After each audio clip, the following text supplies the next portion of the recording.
Hi నమస్తే, మీరు చూస్తుంది అగ్రికల్చర్ 369. నా పేరు శ్రీనివాస్. భారతదేశంలో ప్రధాన ఆహార పంట అయినటువంటి వరి ఎన్ని సంవత్సరాల నుంచో సాగులో ఉన్నప్పటికీ పంట సాగు అనంతరం రైతులు చేసే కొన్ని పొరపాట్ల వల్ల పర్యావరణానికి హాని కలిగిస్తుంది. ఇందులో ఒకటి వరిగడ్డి వాడకం. వరిగడ్డనే కాదు, ఇది మంచి పద్ధతి కాదు. ఇదివరకు పసుపు ఆహారానికి వాడుకునేవారు. ఇప్పుడు కూలీ కొరత అధికంగా ఉన్న చేత వరి సాగు యాంత్రిక సాయంతో చాలా సులువైన పద్ధతిలో కోతను వాడుతున్నప్పటికీ గడ్డి మిషన్, హార్వెస్టర్ మిషన్స్ గడ్డి చిన్న చిన్న ముక్కలు చేయడం వల్ల ఆ గడ్డి పొలంలో ఉండిపోతుంది. దీన్ని తగలబెట్టడం వల్ల వాతావరణం కాలుష్యం కూడా పెరుగుతుంది. గడ్డిని కాల్చడం ద్వారా అధిక ఉష్ణోగ్రత పెరిగి నేలకు తగిన పోషకాలు తగిన సమయంలో అందకుండా పోతుంది.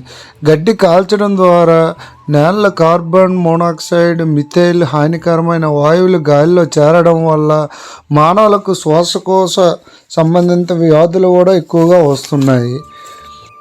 పొలంలో గడ్డి కాల్చడం ద్వారా భూమిపై ఉన్న సారవంతమైన పొర దెబ్బతింటుంది. అలాగే నేలకు మేలు చేసే సూక్ష్మాలు, బ్యాక్టీరియా, ఫంగస్ వంటి కీటకాలు కూడా నాశనం అయిపోతున్నాయి. వాతావరణం కాలుష్యం కూడా అధికంగా పెరుగుతుంది.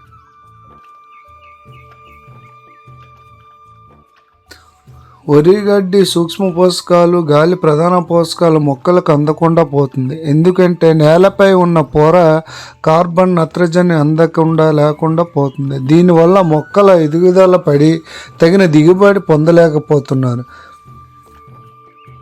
వరిగడ్డి కాల్చకుండా ఏ విధంగా వినియోగించుకోవాలో ఇప్పుడు తెలుసుకుందాం.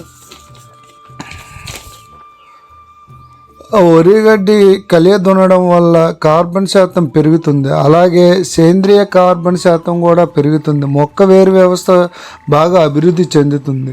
లేక వేస్ట్ డికంపోజర్ అని మార్కెట్లో దొరుకుతుంది. 1 టన్నుకు 1 కేజీ జల్లడం వల్ల అది విచ్ఛిన్నం జరుగుతుంది. నత్రజని, గంధకం నేలలో నిక్షిప్తం అవుతుంది. నేల దున్నడం వల్ల అధికంగా పోషక విలువలు వచ్చి మొక్క వేరు వ్యవస్థ అనేది దృఢంగా ఉంటుంది. మా ఛానల్ మీకు నచ్చినట్టయితే లైక్ చేయండి, షేర్ చేయండి.